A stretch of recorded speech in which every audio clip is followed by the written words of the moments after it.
Today I thought we might have a little chat about Reinhardt slip-ons and tuning.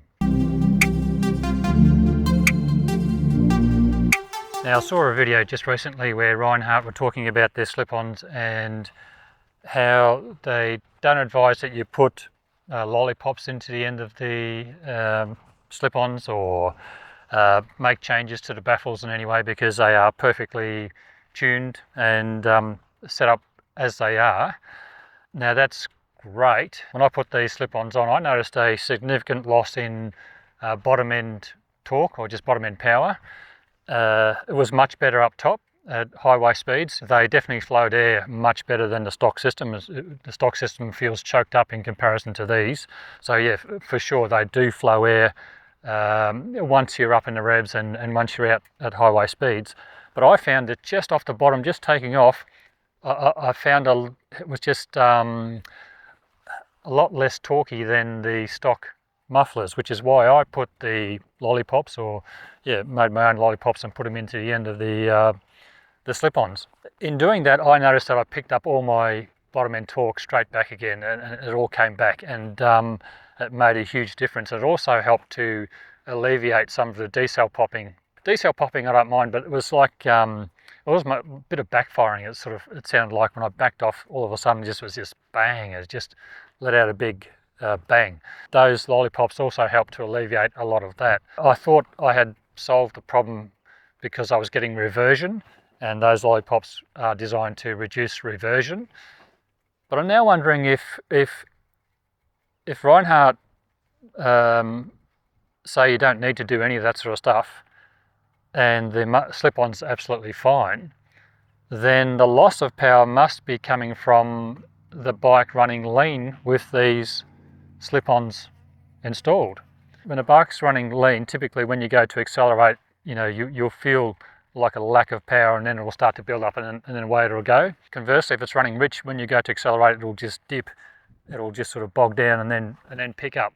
And I have played around with adjusting the air to fuel ratio, if you like, by blocking off some of the inlets into the air intake. There's 4 holes in the back of the air cleaner which allow air in.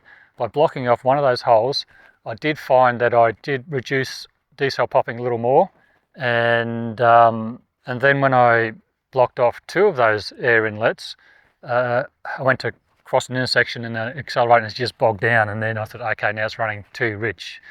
So there wasn't getting enough air to fuel into the system. So after seeing that Reinhardt video, it really got me thinking, is my problem reversion, or is my problem that the bike's running lean with these slip-ons? Typically when you install slip-ons, you shouldn't need to remap or anything like that. It should be, it should be fine, but I don't know, these do flow a lot more air than the stock mufflers. I found so much better at flowing air than the stock mufflers, so they're fantastic for that. I feel I've got the bike to a good spot now where I'm pretty happy with the way it's running, and I've got really nice torque off the bottom back again, and I've still got a free-flowing system at highway speed, so that's fantastic. But I would love to be in a position where I could put the bike on a dyno, run it, put the stock system back on, and just run it. These damn flies. Put the stock system back on, just run it on a dyno and just see what we get.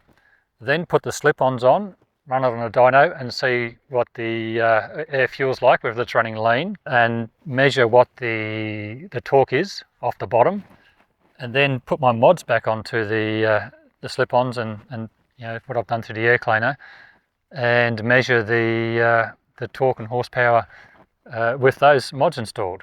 I'd love to see what those 3 graphs look like, those 3 different graphs. I reckon there would be, I know from seat of the pants there would be big differences. I would expect to see that we're getting a dip in a loss of torque with these on off the bottom. I would expect to see that, but yeah, I'd love to be in a position where I could just chuck it on a dyno and spend a day on there just testing and just seeing where it's at. Now DynoJet are now offering a Power Vision 3 for this Chief. Now according to them, you still need to send the ECU into them to get them to unlock it, but once they've unlocked it, then you can just use your Power Vision 3 to put your own maps on and use their canned preset maps and tweak the fueling and things like that yourself. So that would be brilliant. Yeah, I'd love to do that. I think down a track, that's what I'll do. I'll send the ECU in to get unlocked, which is about $100 US, and then buy the Power Vision 3, which is about $495 US, I think, and then start tweaking tunes and see if I can get it running better. I'd love to be able to take the lollipops out and run this without lollipops. That'd be fantastic if I could do that. But I reckon I would have to, certainly add some fuel off the bottom. It's my prediction anyway.